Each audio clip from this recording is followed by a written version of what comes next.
औज़ुबिल्लाहिमिनश्शैतानिर्रजीम बिस्मिल्लाहिर्रहमानिर्रहीम रब्बि इश्रह ली सदरी व यस्सिर ली अमरी वहलुल उक़दतम मिन लिसानी यफ़क़हू क़ौली। तो डियर स्टूडेंट्स, अस्सलाम वालेकुम। तो आज ये हमारा आखिरी लेक्चर है चैप्टर नंबर 1 मैथमेटिक्स का। 9th क्लास के मैथमेटिक्स का है। चैप्टर 1 का आखिरी लेक्चर इंशाल्लाह होगा। ठीक है, 22nd हमारा लेक्चर है, 22वां लेक्चर है। ठीक है जी। तो 1.6 एक्सरसाइज हम कर रहे थे, इसका 5वां क्वेश्चन आपको ज़रा हम करवाते हैं। ठीक है, तो 5वें क्वेश्चन में कहते हैं what acute angle one acute angle of A right triangle. अब देखो राइट ट्राइंगल है। पिछले क्वेश्चन में 21st जो लेक्चर था ना आपका, उसमें आइसोसेलेस ट्राइंगल था। ठीक है, इधर है राइट ट्राइंगल। ठीक है, तो मैंने यहाँ पर राइट ट्राइंगल बना दिया है। ठीक है जी। तो कहते हैं one acute angle of A right triangle is 12 degree more than twice the other acute angle, find the acute angles of the right triangle. ठीक है, तो यहाँ पर मैंने एक राइट एंगल ट्राइंगल बना दिया है। ठीक है, तो राइट एंगल ट्राइंगल ऐसा ट्राइंगल होता है जिसके अंदर एक 90 डिग्री का एंगल होता है। ठीक है, तो यहाँ पर आप देख सकते हैं, देखें इधर 90 डिग्री का एंगल, इधर सिंबल लगा हुआ है। ठीक है जी, ये सिंबल है किसका? 90 डिग्री का। ठीक है जी, यहाँ पर मैं चलो इसको मेंशन भी कर देता हूँ।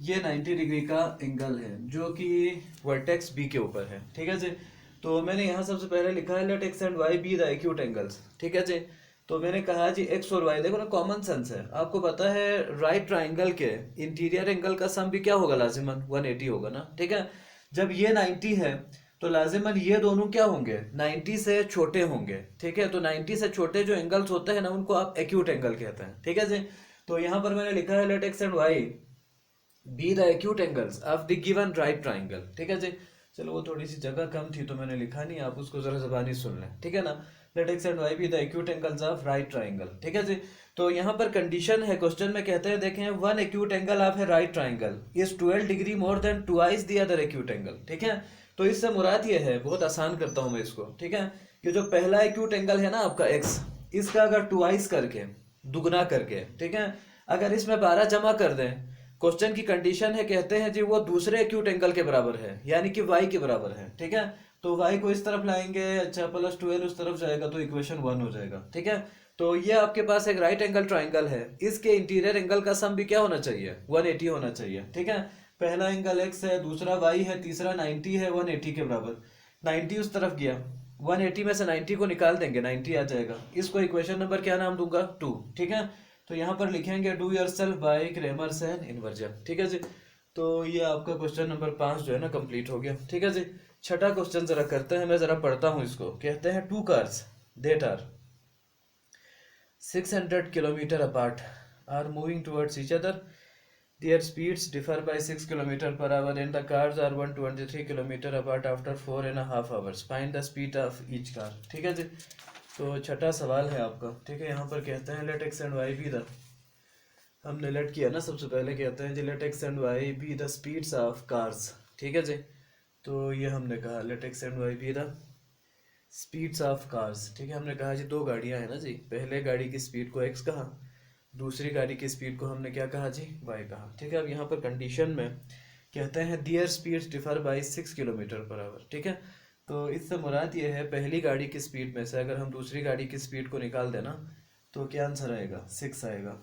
इक्वेशन 1 नाम दिया। ठीक है, वो जो पीछे बताया था ना आपको, डिफर का मतलब माइनस ही होता है। ठीक है जी, तो ये बात आप जहन में रखेंगे। अब देखिए सिचुएशन क्या है, दो गाड़ियाँ हैं ना, मैं आपको सूरत हाल ज़रा यहाँ समझाता हूँ। ठीक है, दो गाड़ियां हैं, दोनों गाड़ियों के दरमियान 600 किलोमीटर का डिस्टेंस है। लेट सपोज देखें ये दो गाड़ियां होगी ना, दो गाड़ियां हैं, एक गाड़ी इधर है, एक गाड़ी इधर है, दोनों के दरमियान 600 किलोमीटर का डिस्टेंस है। ठीक है, अब सिचुएशन ये है both cars are moving towards each other, दोनों गाड़ियां एक दूसरे की तरफ चल रही है ना। अब देखें जब वो चलेंगे ना एक दूसरे की तरफ, कोई टाइम तो लगेगा। ठीक है, तो कहते हैं जी 4.5 घंटे दोनों गाड़ियां एक दूसरे की तरफ चली है ना, 4.5 घंटे। ठीक है, तो पहले 600 किलोमीटर का फासला था, अब वो कितना रह गया? 123 रह गया। ठीक है जी, तो यहाँ पर मैंने एक वर्डिंग लिखा है, देखें distance covered by cars, distance covered by cars in 4.5 hours. मैं निकालना चाहता हूँ कि दोनों गाड़ियों ने 4.5 घंटे, जो दोनों गाड़ियाँ एक दूसरे की तरफ चली है ना जी, दोनों गाड़ियों ने कितना डिस्टेंस तय किया। ठीक है, तो पहले डिस्टेंस कितना था, 600 था, उसमें से अगर हम 123 को निकाल दें, क्या आंसर आएगा, 477 किलोमीटर। चलो किलोमीटर लिखने की जरूरत नहीं है, ठीक है ना। तो यहाँ पर मैंने स्पीड का फार्मूला लिखा है, बिल्कुल बेसिक फार्मूला स्पीड का ना, वेलोसिटी नहीं है, ठीक है। स्पीड का फार्मूला होता है डिस्टेंस अपॉन टाइम, ठीक है। तो यहाँ पर देखें ना, ये जो 477 किलोमीटर है, ये दोनों गाड़ियों का डिस्टेंस है ना, दोनों गाड़ियों ने मिलकर तय किया, कंबाइंड डिस्टेंस है, ठीक है जी। ये जो 4.5 घंटे है ना, दोनों का कंबाइंड टाइम है, ठीक है। तो भाई देखो स्पीड को भी क्या होना चाहिए, कंबाइन। तो छोटी क्लासेस में आप पढ़ते थे कंबाइन का मतलब प्लस ही होता है ना, ठीक है। तो हमने क्या किया, दोनों गाड़ियों की स्पीड को आपस में ऐड कर दिया, हाँ जी, x प्लस वाई। देखिए combine speed, combine distance, combine time, ठीक है जी। तो 470 एज इट इज ये मिक्स फ्रैक्शन है ना, इसको आप कन्वर्ट कर दे 9/2 कर दें, ठीक है। ये 2 ऊपर आता है, तो 477 पे 2 क्या होता है, 954, 954/9। अच्छा आप कैलकुलेटर में डालिएगा इसको, कसर न काटें, ठीक है। कसर काटेंगे तो फिर आप लोग ये ज़रूर मिस कर देंगे, मुझे पता है, ठीक है ना, प्रॉब्लम हो जाएगी, ठीक है जी। तो x प्लस वाई बराबर आया किसके, 106 के। इक्वेशन नंबर क्या नाम दिया, 2। अब आपने इसको करना do yourself by Cramer's and inversion methods, ठीक है जी। तो ये हमारा चैप्टर नंबर 1 आज कंप्लीट हो गया 22nd लेक्चर में, ठीक है। 22 लेक्चर में हमारा चैप्टर 1 कंप्लीट हुआ, ठीक है जी। अब इसके जो रिव्यू एक्सरसाइज हैं उसको आपने ज़रा करना है, पूरे चैप्टर को आपने एक दफ़ा रिवाइज करना है, ठीक है। कहीं पर भी कोई प्रॉब्लम आपको होता है, you can discuss with me, ठीक है जी। तो रिव्यू एक्सरसाइज के मल्टीपल चॉइस क्वेश्चंस आप लोग करेंगे, ठीक है, वो इंशाल्लाह आप कर सकेंगे आराम से, ठीक है ना। बाकी क्वेश्चंस भी आप करोगे, एक एक सवाल आप कर लेंगे, ठीक है। कहीं पर भी कोई प्रॉब्लम होता है, किसी चीज़ में आपको मसला होता है, आप मुझसे डिस्कस कर सकते हैं, ठीक है ना। तो ये हमारा चैप्टर 1 आज मुकम्मल हुआ, ठीक है। तो इंशाल्लाह हम अगले लेक्चर में, ठीक है ना, हम स्टार्ट करेंगे चैप्टर नंबर 2। चैप्टर 2 का नाम है रियल एंड कम्प्लेक्स नंबर, ठीक है जी। तो बड़ा ही आसान सा चैप्टर है, इंशाल्लाह आराम से आपको हम वो समझा देंगे, ठीक है ना। तो इसमें अगर कोई सवाल किसी का है तो आप मुझसे डिस्कस कर सकते हैं, आप पूछ सकते हैं मुझसे, ठीक है ना।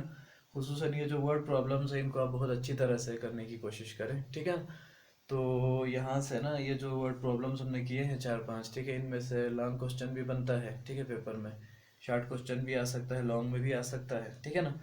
तो रिव्यू एक्सरसाइज को आप ठीक से देख लीजिए, ठीक है जी। कहीं पर भी उधर अगर कोई प्रॉब्लम आपको होता है तो इंशाल्लाह हम उसको डिस्कस कर लेंगे, ठीक है ना। चलिए जी, खुदा हाफिज़, बेस्ट ऑफ लक, अस्सलाम वालेकुम।